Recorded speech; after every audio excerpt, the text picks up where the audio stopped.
Okay, so welcome back. This video is going to be a bit of an expose on some of the common myths of colonialism and what the media portray it to be and what the education system portrays it to be really isn't an accurate depiction of what European colonialism was, and why really we shouldn't feel guilty about what our ancestors did. I mean, don't get me wrong, I think colonialism was a bad thing, and it wasn't great for us in the long run because it provided a lot of the excuses you hear today for third world immigration and reparations to ethnic minorities. And generally, I don't think people should get involved in another country's culture and change their way of life fundamentally, or even enslave people. Clearly, that's not a moral thing to do in today's society, although you can't really make the argument that it wasn't moral back then because every society had been enslaved at some point or another. Now, liberals and leftists will try any kind of tactic these days to rewrite what was the truth of history and artificially inflate groups that weren't capable of achieving the same feats as Europeans historically. And when I was researching this, it's becoming increasingly difficult to find accurate sources and to find documentation from colonial explorers at the time. The first and second and third and so on pages of Google are just awash when you search any kind of information. You know, it's a common fact that I've known for a number of years now that the wheel was never founded in Africa. It was founded 3,500 BC in Europe and some parts of the modern Middle East. And it was never founded. It was brought to Africa by the Europeans. Now, this is something I read in a diary of, I think, David Livingstone, the famous British explorer. I think he referenced it among some others. And one of the particular accounts was that a British explorer was travelling Africa with a donkey and cart, and he approached a local tribe. And the heads were going round and round like a Ferris wheel looking at him. And he thought that they were giving him some kind of greeting, and it turned out that they were looking at the wheels on his cart because they had never seen such a mechanism before. And finding this information now on Google is just near impossible. You have endless mainstream media article about some bullshit about an African invention or how they actually invented the wheel. And you just can't seem to find, ever more recently, you just can't seem to find any of this information anymore. It's just being suppressed by the rubbish propaganda that's coming out of the universities now and being published, and then it gets mopped up by the mainstream media who publish it, even though it's just some pseudoscience. So it's very difficult, and that's one of the reasons I wanted to make this, really, is just to dispel a lot of these myths. Now, following that, it really seems crucial to a lot of these leftists that they provide a history for Africa that never really existed. It's almost as if they feel so ashamed of the feats of their ancestors that they feel like they've committed some kind of historical crime. And one of the analogies that came to mind is of when I was at school and I got an Xbox for Christmas. And I came in the next day, and a good friend of mine who was much worse off than my family, he hadn't really got anything for Christmas. He got a few small, meagre gifts. Now, I shouldn't have had anything logically to be ashamed of, but for some reason, there is a sense of guilt that you've got something that someone else hasn't. And I think that's really a specific trait of Europeans. This feeling of guilt and empathy for stuff that you have that other people haven't got, and I think that's part of the greater problem in the myth of colonialism. Historically, Africa has provided virtually nothing to the world in terms of material, philosophical, or scientific contribution. No great musical number was ever made in Africa, no mechanical invention, no great revolutionary theory or medical discovery ever came from the minds of an African, and on the whole it still doesn't today. Now, the first thing to consider here is that this in no way means that Africans have no intrinsic value to themselves or to the world at large. After all, we all have some value and respect, whether on the world stage or to our own small familial circles. And I also believe that every group in the world should be free to express their biology in their own way and in their own land, as Europeans should be allowed to. And secondly, it's important to consider two factors here. The first being that the Africa we know today is really a result of imperialism and European construction. The countries we know as Africa, the countries we know as West, East, Central and sub-Saharan Africa, didn't exist to European exploration.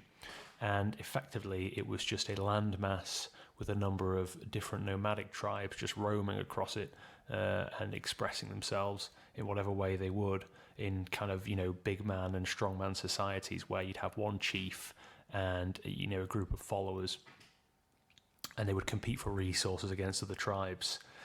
And finally, when I'm referring to Africa, I'm really referring to what we know as Central and Sub-Saharan Africa, and what are in reality the original Africans. North Africa, which is made up of Algeria, Egypt, Libya and Morocco, and to an extent Mauritania, is really a hodgepodge of different ethnicities from other parts of the globe, mainly Arabs in the Middle East that migrated there, and not really the original founding stock of the land they inhabit today. To anyone other than some autistic liberal, this is rather obvious when you look at a picture of an Egyptian versus someone from the Congo. Now, the liberal midwits and even completely unpolitical people, some in my own social circles that I've spoken to across the West, have really drunk the Kool-Aid on this issue, and they've all come to the conclusion that colonialism was bad for the world and that Europeans are single-handedly responsible for the plight of Africa, and also the most brutal and unfair example of colonisation the world has ever seen. So let's get into the detail here and tackle one of the most common false views of European colonialism, and that is that Africa is poor and unstable because the West pillaged their resources. Now, when it comes to this question, the background of this statement is generally thrown out there by two people. One of them will be a socialist or a communist or some denomination of leftist that really either doesn't understand the truth of that or has read oodles of the false accounts of colonialism from some liberal professor and believes that it's the greatest evil in the world, but they're looking at this from a European perspective. They could never even comprehend that another society could have also been colonial and evil at the same time. And the other account is of a bit of a normie who just kind of picks this stuff up through osmosis and really doesn't have an argument once they're pushed slightly on it. But the first question to ask here is, what constitutes a resource? If we think about some of the productive resources that we use in the West to keep the wheels turning, it could be oil, water, livestock, or vegetation or construction materials. These are things we use in our daily lives and that keep our countries going. Another resource could be gold or silicon or some other kind of precious metal. However, these really are indirect resources of a developed society, as you can't burn or eat them or use them to build anything really. Well, I mean, you could use gold, but it wouldn't be a great construction material. Now, I don't know of any account that shows a European empire completely ripped any country in Africa of these raw materials. In fact, many of these are still being mined in Africa today, and there's certainly plenty left to fulfill the needs of Africans if they could put the infrastructure in place to mine them. Many of the actual components in computers and phones, such as silicon and cobalt, are found and mined in Africa alongside precious metals such as gold, silver and diamonds. Now, no one's going to argue, and myself included, that colonialists didn't take any of the resources for their own benefit, but they were also used to build infrastructure within Africa itself. But even this in itself needs analysing to the root of the definition of a resource. So in that essence, let me propose this question, and that is, if you were to leave a barrel of oil in the Amazon for a remote tribe to find, would this constitute a resource? Would the tribesmen try to drink it? Would they try to bathe in it? Or would they think it was the gift of some god? What's the likelihood that the tribesmen would figure out the inner workings of a combustion engine based on this? And that's my point, really, that a resource is only valuable if it has a use. Even raw materials are only useful if the infrastructure supports them and if the population has the faculties to figure out uses for them. So without vehicles, petrol is useless. Without power plants, coal is useless. Without a complex banking system, gold is just a shiny metal. And these natural resources only really have the value that the particular population attribute to them. Wealth is essentially an abstract and is created by a group, and it can't simply be taken from the ground as it has no intrinsic value. A ton of gold from the ground in Africa has a value in Europe because we assign it value and everyone agrees on that value. It has no value in Africa, so if all the gold in Africa was to be taken at the time, no wealth would have been stolen because the tribes have no use for that wealth. Now, to a native tribesman in Africa prior to European contact, these resources were completely useless to them anyway. So if Europeans had taken them all, the population would be no worse off than they already were. And to highlight the lack of development found in Africa before European contact, there were no written languages, no concept of history or recording events was ever found, formal governments or societies were never conceived of, the wheel was never invented, found or used, animals were never domesticated despite there being in abundance, growing crops and methods of irrigation were never even attempted, the concept of time or calendars was completely alien, and there were no two-storey buildings. In fact, there were no decent structures at all.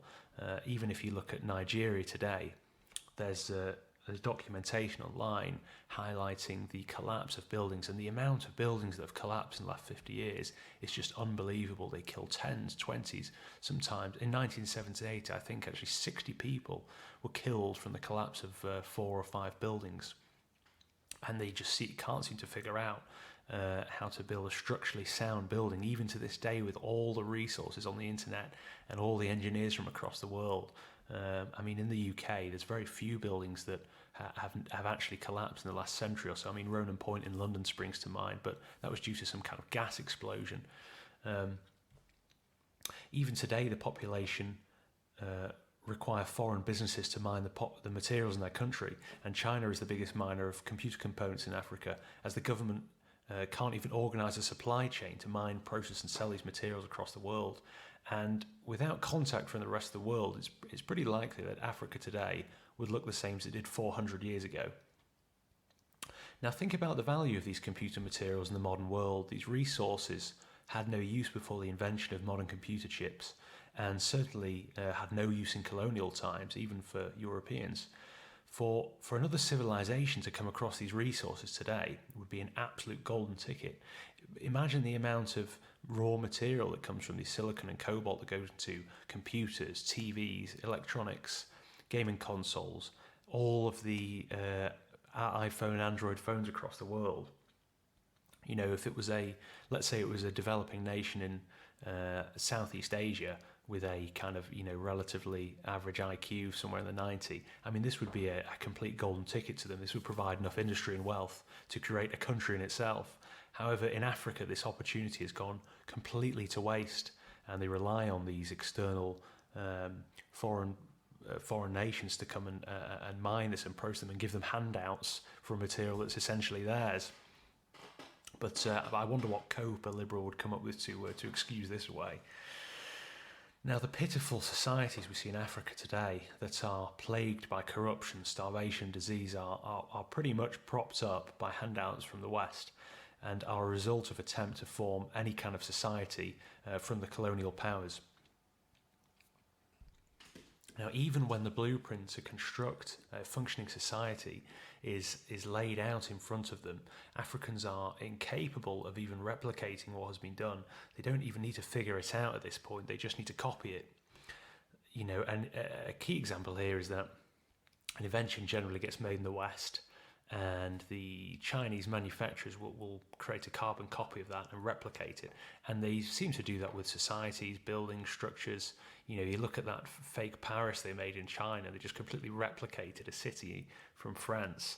And, the codes of conduct, the laws, the legal systems, the methods of governance, the way people act, the police force, all of these things can be cloned from Europe or China or any other kind of advanced country and implemented with the will of the people, and Africans just are incapable of putting a complex society together. Agriculture is an interesting one. as Africa is really abundant with animals to eat, and a vast number of Africans are still starving today and find growing crops almost impossible. Now, the land in Africa is very arid and very dry, and the growth of crops in this kind of environment requires something called irrigation.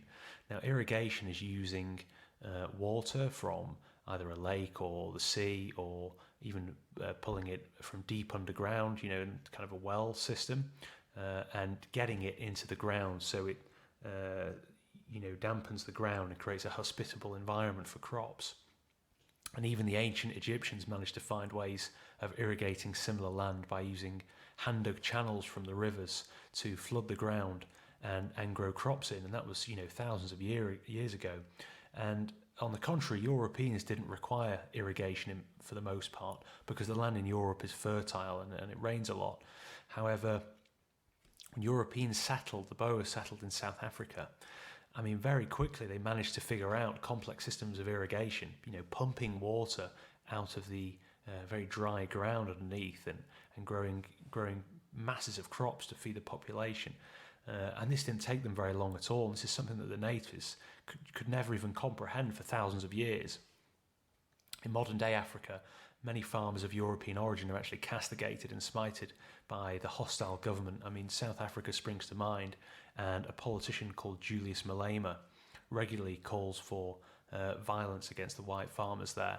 And there's a number of farm murders that happen all of the time. Some horrific examples of the black townspeople and workers on the farm just storming the gates of the farmhouses, and the families living there have to watch as their loved ones are just slaughtered in front of them.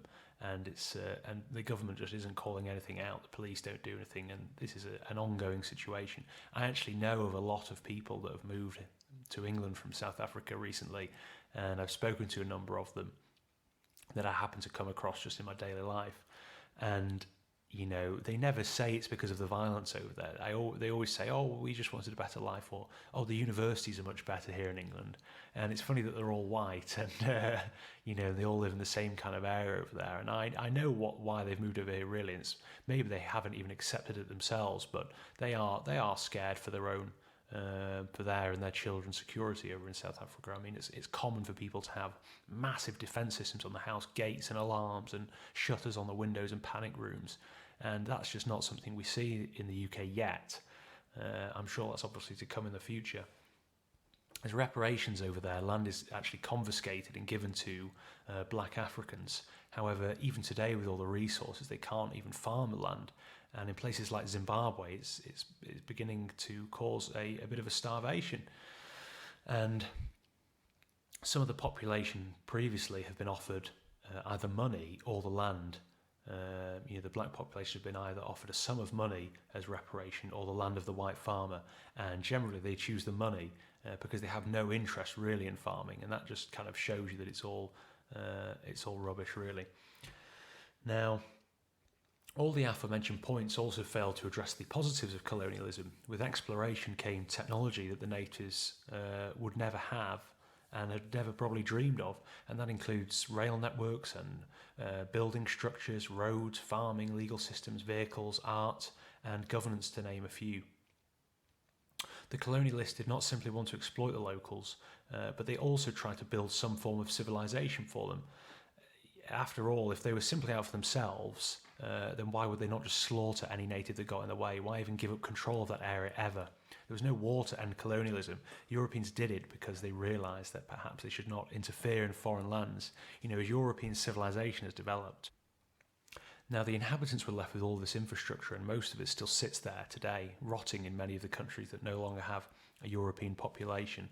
I was actually watching a documentary called Empire of Dust, which is very funny, but it's also rather sad. It follows a Chinese businessman who's tasked with building a road to a Chinese-owned site. I can't remember if it's a mine that they own or some other kind of industrial site, but they have to build a road to get the transport lorries into the site and ship all the cargo out. And this Chinese chap is tasked with negotiating with the local authorities and local people and getting this road built. And he just gets incredibly enraged and perplexed because he just can't achieve simple things. The African labour just can't seem to construct a road in any kind of time frame at all, and it's just constant battling with the people. He bribes them, and then they say they haven't received the bribes, and it's quite amusing. But it gives you a good example of how these authorities work in the Congo. And at one point, he scolds his guide, and he says, "You were left all this from the empires, and you've let it go completely to waste." And that's in reference to an abandoned railway that he drives past. And the guy just sits there and kind of shrugs at him, says, "Well, whatever." And meanwhile, in Kenya, the locals suffer these huge power outages on a regular basis as they build electrical transformers with foreign money generally and Chinese money. And the locals saw into them and chop them down to get the oil so they can go and cook with the oil in these electrical transformers, because they'd rather have the oil to cook with than the electricity they produce. And, it's an example of deferral of gratification, that effectively. Another good example is Haiti. And the Haitians were brought to the land from Africa as slaves by the French in the 17th century. And after a revolution, from the slaves, the French actually left the island and its former inhabitants, and they left them to their own devices. Now, the neighbouring country on the island is the Dominican Republic, and this has somewhat of a similar past. It was a former colony of Spain, and the population today descend from a mix of the original mestizo natives and of the Spanish settlers as they interbred. Now, neither country has any relation to its former founders, apart from some semblance of language. However, a different future befell them. The Dominican Republic is a relatively productive country, and I know people that have gone on holiday there safely and had a good time. And Haiti is a modern hellhole. It's literally a barren wasteland, and the national dish is mud cookies, and that's no joke. They actually just eat mud there on the ground and bake them in the sun. That's one of the only food sources outside of what they get from the Dominican Republic and other parts of the world, and handouts from the US generally. Now, the liberal excuse for this, because there always is one, is that the French destroyed the land. They say that they overfarmed the land and it destroyed the land, and they're incapable of growing crops there now. But that also begs the question of, well, what about the sea? This is an island surrounded by sea. It provides a pretty good way to sustain yourself from fishing, or did the French kill all the fish as well? Most ports in the UK were vibrant fishing ports before the EU laws destroyed them. And elsewhere in the world, fishing has been a sustainable way of living and feeding a population and trading for thousands and thousands of years. Now, this is a bit of a modern day experiment, really, and it shows how two different populations will adapt and grow within a similar environment, but when separated. Whilst I feel some sympathy for the Haitians, as they didn't choose to be brought there, it doesn't override the actual realities of the world and what we can learn from this in terms of our own societies. After all, no one claims history is fair. Another argument could be that the Dominican population were never formally enslaved, and that they played some role in a form of society. However, each country has had 200 years to this point to progress and develop without interference, and the difference is stark. And many parts of Europe were colonised, some by the Islamic Empire, with many Europeans being enslaved. And Spain took control back from the Islamic Empire in the 15th century. And within just a couple of hundred years, they'd built a vast empire for themselves across the world, which lasted for 500 years, well into the 20th century. In fact, it's hard to point to any civilization, really, that hasn't been enslaved or conquered by some group at one time or another. Japan, for example, was completely decimated in the Second World War, with its cities being obliterated and millions of citizens dead. And today it's one of the most technologically advanced societies in the world. Another myth of colonialism is the treatment of the invading forces. The first that should be dispelled is the notion that it was in fact an invasion in the first place, as these lands had no formal treaties, no borders, no contracts of government, no relation with any other nation or empire. So who says it's their land in the first place? This is a liberal method of granting land simply based on the borders being the sea, and any land within that automatically belonging to the natives, capable of being invaded.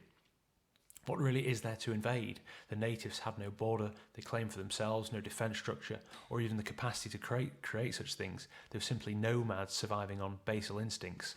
if you invade a sovereign nation within Europe, you cross a drawn border that's been agreed with the rest of the countries, a population that will defend itself, a society that has laws in place. But effectively, these people are just roaming a vast area of land. They have no claim to it themselves because they have no society or governance or diplomacy. Now, let's take a look at another example of an expanding civilization, but from a different perspective. And this relates to a small group of people called the Moriori's. Now, the Moriori are the indigenous people of the Chatham Islands, which is an island off the coast of New Zealand. And formerly they were Polynesians that settled on the island in the 16th century. Now, the Moriori consisted of a small population, with its highest number of inhabitants being at 2,000 at their peak. They lived by some religious laws called Nanuku, although I won't repeat that again, which was a code of non-violence and passive resistance which banned warfare and cannibalism. And this came about because, there's scarce resources on this island, and if you're constantly fighting against each other and you're constantly fighting over resources, it isn't helpful to such a small population. So by probably a relatively intelligent leader, he probably made this religious law up to ensure people would work together, and it obviously worked out for them. Being no opposing threat on the island, they could have this idea of pacifism. It's quite common in the world. Even today you see in Europe, generally the pacifists are people who've never had exposure to any kind of physical threat. It's easy to be a pacifist when you've got other people protecting you, and you've got borders and an army and a defence force protecting you from the rest of the world. When the savages are at the gates, it's hard to be a pacifist any longer. Now, the Maoris were the dominant indigenous group of what is now New Zealand, and they were in search of new resources and new territories to conquer. And they heard of the peacefulness of the Moriori, so they set their sights on Chatham Island. And in preparation for the invasion, the Maori tribes seized control of a European ship, as they'd already had contact with European colonialists, and it carried 500 armed Maori with guns, clubs and axes, as well as enough food to last them for a significant period of time. And the ship arrived in the Chatham Islands on the 19th of November 1835, and it was followed on December the 5th by another ship, this time with 400 more Maori on board, so there's 900 in total. Although they were outnumbered by the Moriori actually chose to obey their religious laws of peace, and they didn't fight back at all. They just took the slaughter effectively, and they were nearly exterminated by the Maori. About 10% of the population was killed. Some were even eaten, and the rest were enslaved. This genocide may not be on as big a scale as some others in the world, but it's equally as horrific. While it's not documented very well, several events and occurrences were recorded. And those events were that while the invading Maori were waiting for the second ship, they actually killed a 12-year-old girl and hung her on posts. And they had a ritual that involved staking out women and children on the beach and leaving them for days to die painful deaths. And this genocide resulted in the last full-blooded Moriori dying in the 1920s. This group will never return, and although some mixed-blood Moriori still exist, their bloodline, history, culture and ethnicity is effectively extinct thanks to the Maoris. So a question could be, should the Maoris of today be punished for these crimes? Should we see reparations from the Maori people to the mixed descendants of the Moriori? And the answer is that that's ridiculous. To claim this, you could find thousands of similar stories of the same conflict and genocides happening between groups all across the world. It's almost as ridiculous as expecting the same from Europeans. The only difference between the Europeans and the Maoris is that the Europeans are racked with guilt and self-loathing, and our enemies know this, whereas the Maori people would probably tell you where to go if you asked them, even though they're quite happy to claim special victim status from the European settlers of New Zealand today. And ask yourself, do the Europeans treat the natives of the colonies as bad as the Maoris did to the Morioris? The fact that the Maoris still exist today, even after European colonisation, tells you the answer to that. Now, on to my final point, and that is this globalist notion of no borders and humanity. And a good way to put this into context is the phrase, there's no such thing as an illegal human. You might have heard this from a lot of the protests from these lefties about illegal immigration being clamped down on. And the type of person who's likely to use colonialism as an argument to justify the destruction of white civilization and the enforcement of white guilt and reparations will usually believe that borders are inherently racist and that land does not belong to a single group of people.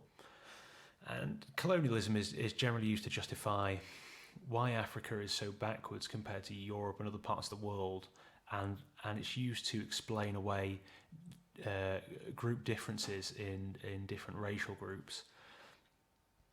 And these people have a viewpoint that humans are all the same regardless of where they come from, and have no right to tell someone else they shouldn't be allowed to live in one country or another.